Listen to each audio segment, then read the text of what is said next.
Kasihilah Tuhan Allahmu dengan seluruh dirimu, dan kasihilah sesamamu manusia seperti dirimu sendiri.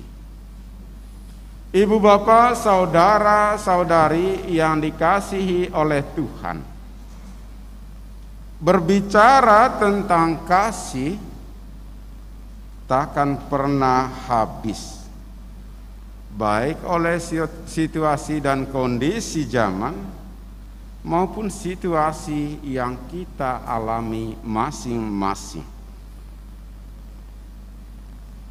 Banyak penyair, penulis lagu, pengarang dan penulis film, dan percakapan antar kita pun selalu dikaitkan dengan kasih. Dan itu takkan pernah habis. Dan apa dasar dari semuanya ini? Santo Yohanes pengarang Injil dalam suratnya yang pertama, 1 Yohanes bab 4 ayat 8. Allah adalah kasih. Ia menciptakan kita serupa segambar dengan Dia karena kasih. Ketika kita berdosa, Dia tidak menghukum kita, tetapi Dia tetap mengasihi kita. Bahkan lebih lanjut, Santo Yohanes mengatakan, bahkan karena dosa kita, Ia mengorbankan putranya untuk datang ke dunia, menjadi sama seperti kita kecuali dalam hal dosa. Segala kesalahan, ketidaksetiaan kita ditimpakan kepada putranya Yesus Kristus dengan disalibkan. Apakah karena itu Allah marah lagi kepada manusia karena setelah itu juga manusia tidak setia kepada kehendak Allah? Tidak. Ia tetap Allah yang penuh kasih, yang menantikan anak-anaknya pulang ke pangkuannya. Kisah anak yang hilang.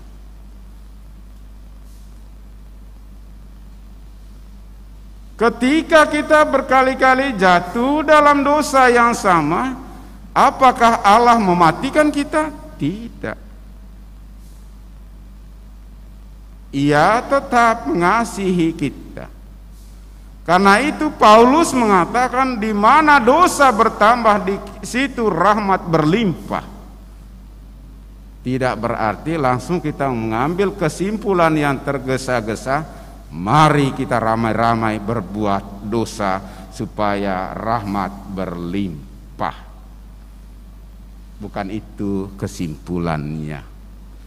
Maksudnya bahwa kasih Allah jauh lebih besar dari dosa yang kita lakukan.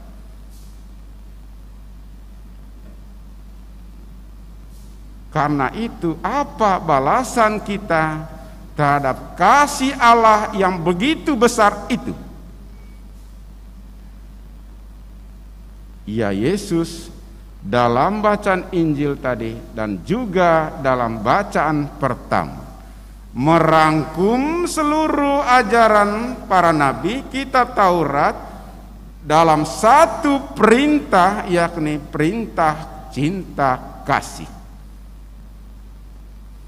Kasihilah Tuhan Allahmu dengan segenap hatimu, dengan segenap jiwamu, dengan segenap akal budimu, dengan segenap kekuatanmu, dan kasihilah sesamamu manusia seperti dirimu sendiri. Tidak ada lagi perintah yang lebih utama dari kedua perintah ini, kata Yesus. Nah, bagaimana kita melaksanakannya itu.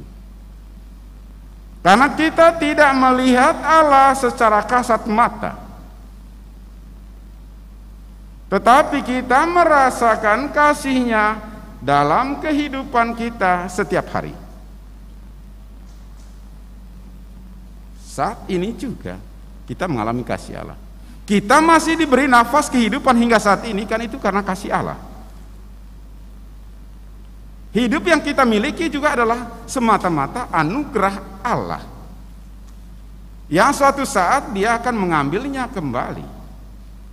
Maka kata Santo Fransiskus, tidak ada yang patut kita banggakan dalam hidup ini selain cacat celah kita.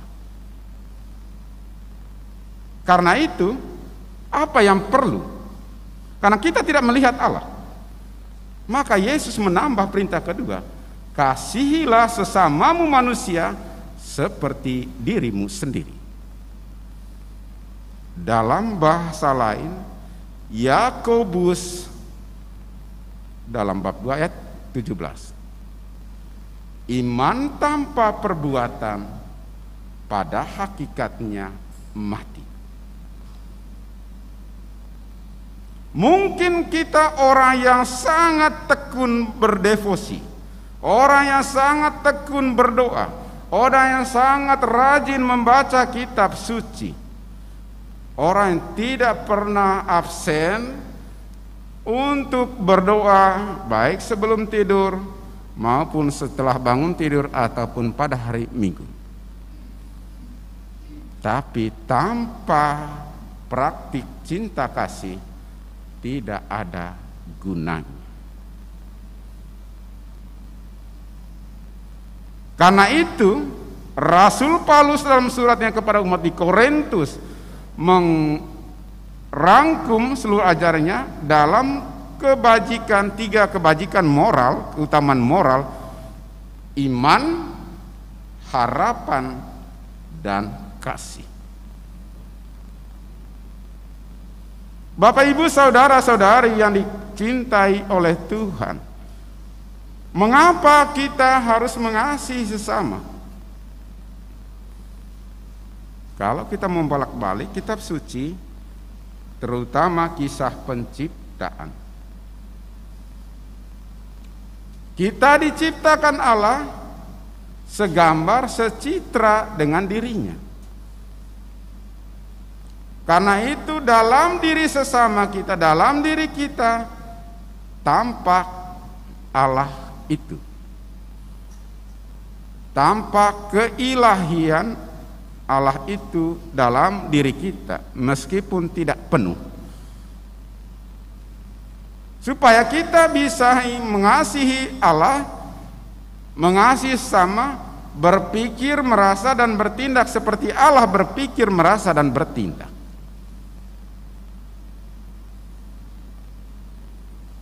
Nah, kasih Allah itu hadir dalam diri sesama kita jika kita mengasihinya. Itulah tandanya kita mengasihi Allah, bila kita mengasihi sesama. Maka Rasul Yakobus mengkritik cara pandang dari para pengikut Paulus yang terlalu mengedepankan iman untuk memperoleh keselamatan. Dia mengatakan, tunjukkanlah imanmu itu kepadaku tanpa perbuatan, maka saya akan menunjukkan kepadamu imanku dalam perbuatan kasih.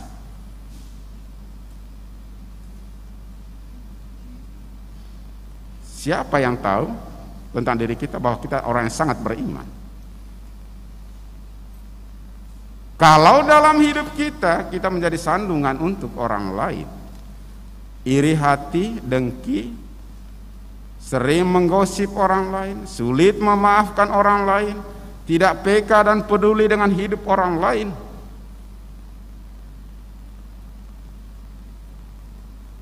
Rasul Yakobus dalam bab 2 ayat 15-16, ketika saudara-saudari melihat orang yang datang ke rumahmu dan dia sedang melakukan perjalanan, dia mengatakan, saudara-saudari, kenakanlah kain panas, makanlah sekenyang-kenyangnya. Tetapi dia tidak memberikan apa yang perlu untuk tubuhnya itu.